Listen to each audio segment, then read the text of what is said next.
My name's Herb, and I came out to the workshop this morning to show a few things and what I'm working on. Some of you know that this past weekend I burned up this motor in my mill. It's a Grizzly G0704, and the motors in G704 don't last very long, and it's a well-known problem. I think Grizzly has changed vendors as of around the first of the year on the motor, so the replacement should be better. That's what I'm assuming anyway, which is probably wrong. But this is the second one that I've burned up, and it's a 1 horsepower 120 volt DC motor, and I'm actually looking to see if I can get this one rewound. I ordered another motor from Grizzly yesterday, and they're not real expensive. They're about 120 bucks. But unfortunately, mine's back ordered till sometime around the end of March, and I think today's the 11th of February, so it's a while to wait. So I thought I'd see if I can find a place locally here that I can get this thing rewound. Anyway, that's the motor. I'm working on a couple of more hammers, and I turned these yesterday. I didn't bring the camera out, but these are the heads for the two hammers that I'm making, and we'll get those going here today. When I was working on my mill and burning up the motor, I'll show you what I was doing. This is the top plate for the power drawbar, and what I decided to do, these two holes here are for the guide arms, which will be, I haven't cut these to length yet, but it's a slip fit for a 5/8 steel rod. These are the springs, which will probably be cut down somewhat. And in the center here,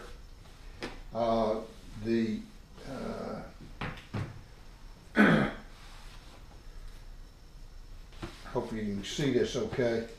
This is the air impact ratchet, or wrench they call it.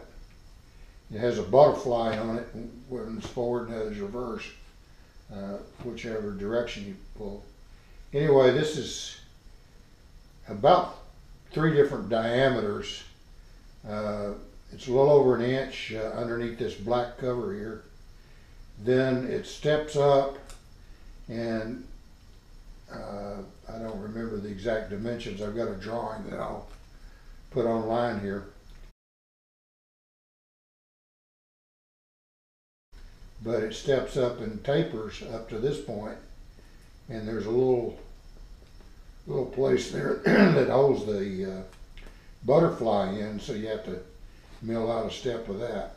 So what I was doing to accommodate that was I was going to bore a 2-inch diameter hole here, and then I'm going to build a slug out of 2-inch, or mill it down to in the lathe for 2 inches, that will press fit into that, and I'll bore it out with the step 1 diameter. Then there'll be a taper on the other diameter.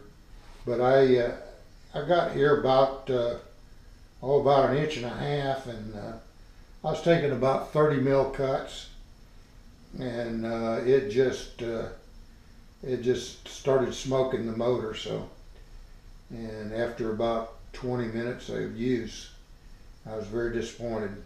Anyway, I need to finish this up, and I'll do that.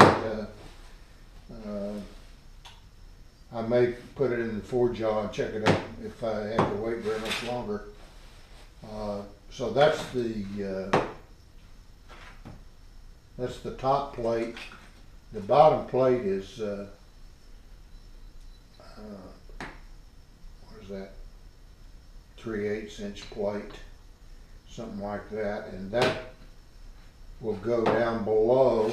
I haven't drilled the holes that the guide rods will press into, and that'll be down below, and this is attached on the sides of the mill with plates that go back like that, and it attaches to the side of the headstock on the mill. So that's the plan here. What else? Did about 3 cans yesterday. These are smoked herring cans, and I saved these and then powder coat them. These happen to be yellow. This is a tuna can, and I used one of these Harbor Freight magnetic parts mounts. This just fits in, and it gives you more room without stuff spilling over. And these things, and it still has some magnetism to it. So that's about it for now. I think I'll work on the handles for the hammer and for the 2 hammers that I'm building, and we'll go from there.